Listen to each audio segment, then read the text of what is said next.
Nobel body criticizes Peace Prize winner Abiy Ahmed over Tigray.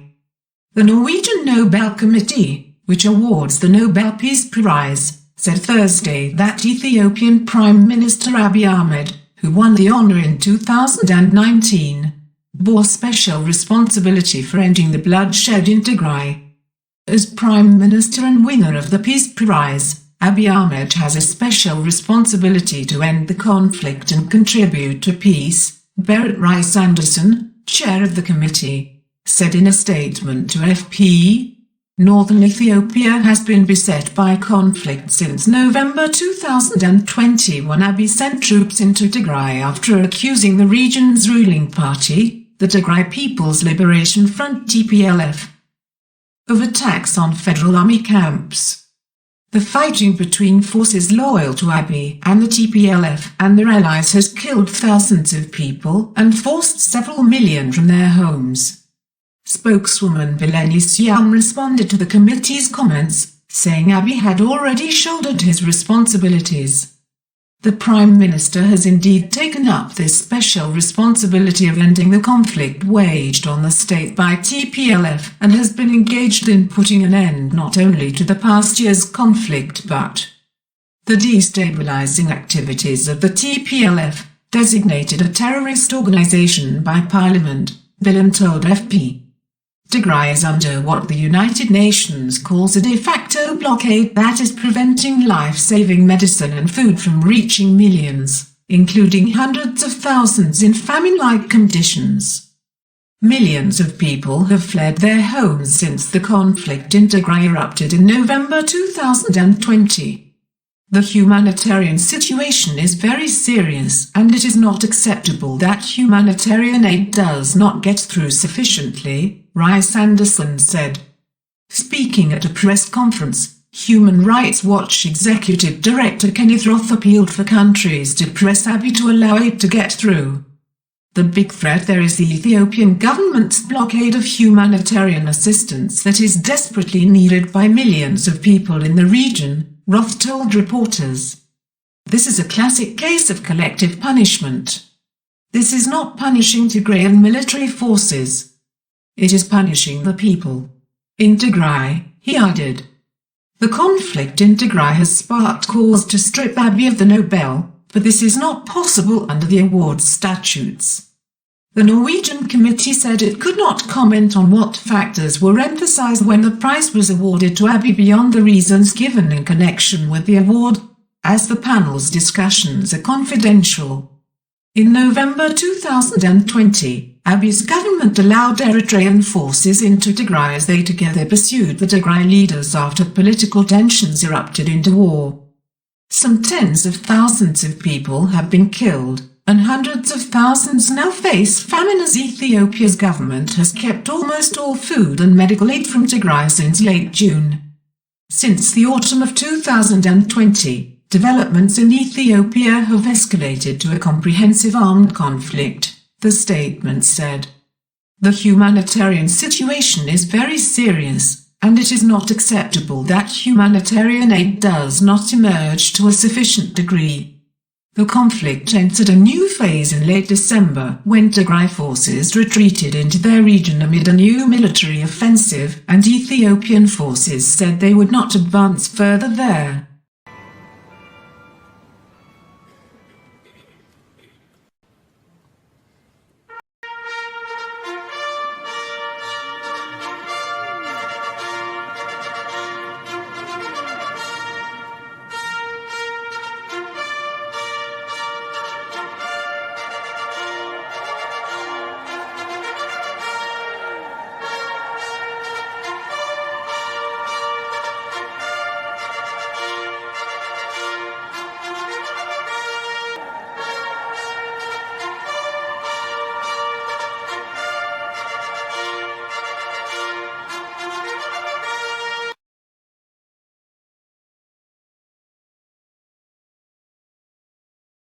Ladies and gentlemen, the Norwegian Nobel Committee has awarded the Nobel Peace Prize for 2019 to Ethiopian Prime Minister Abiy Ahmed. Dr. Abiy Ahmed, we are aware that during the course of your life, you have walked several different paths.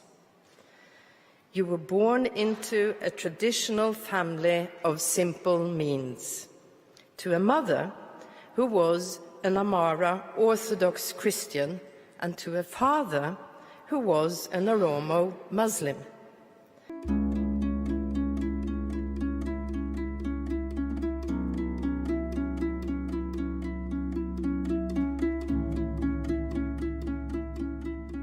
The World Food Programme is the world's largest humanitarian organization addressing hunger and promoting food security. In 2015, eradicating hunger was adopted as one of UN's Sustainable Development Goals. The WFP is the UN's primary instrument for realizing this goal.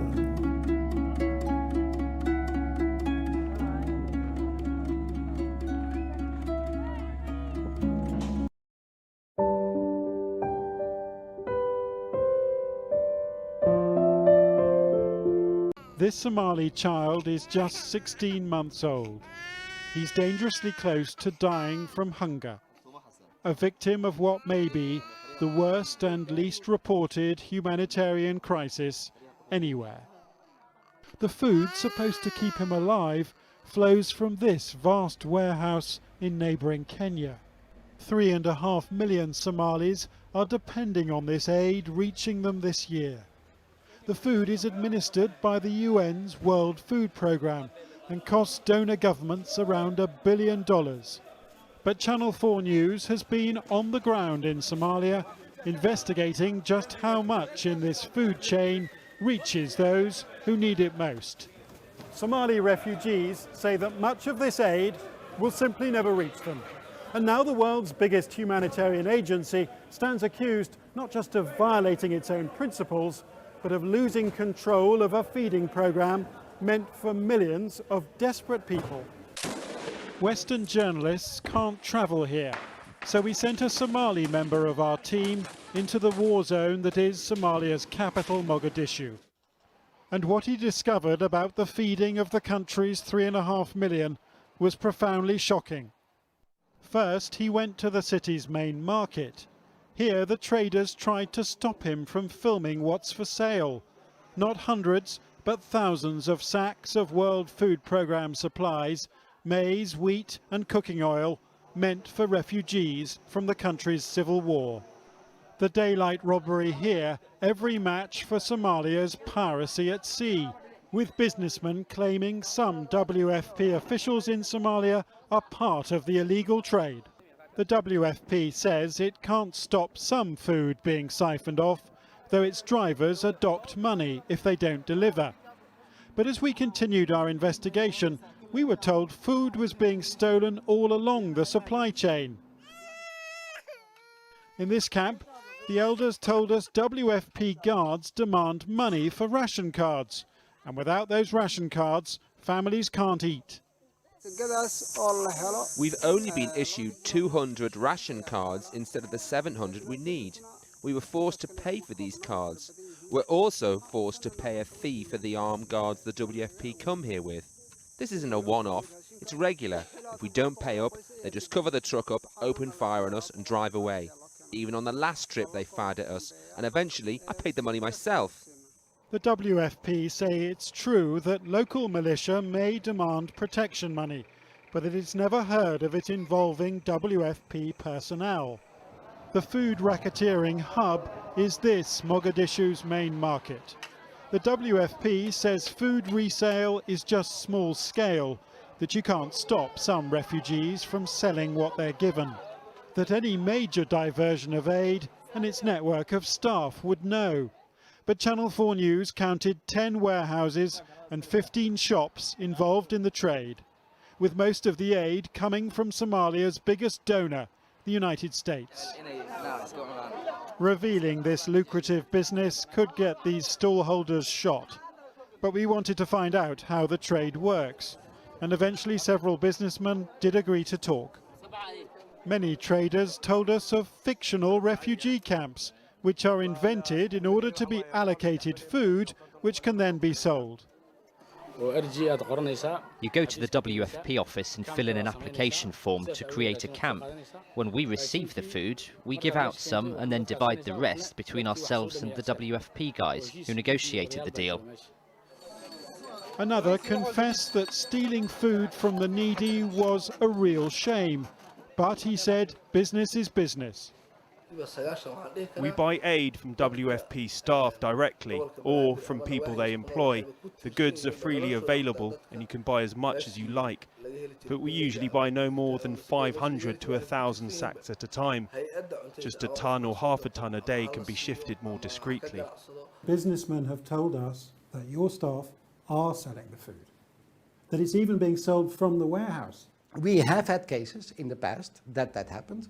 We have investigated them. That staff is long gone, and they will happen. But it is not a prevailing.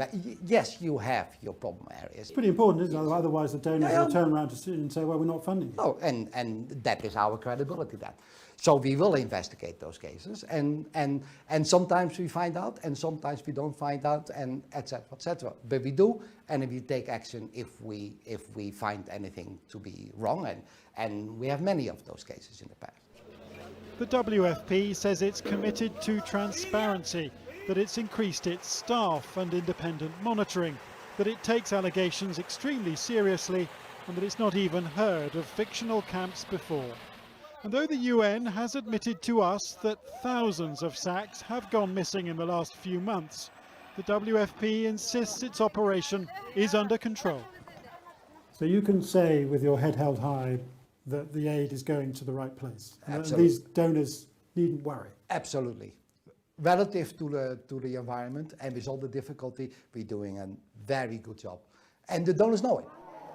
But what we've revealed tells these donors a different story. Abdullahi Noor, just 16 months old and fighting for his life because of a lack of food and water. In a humanitarian emergency so rarely filmed that its horrors are almost completely hidden from the outside world.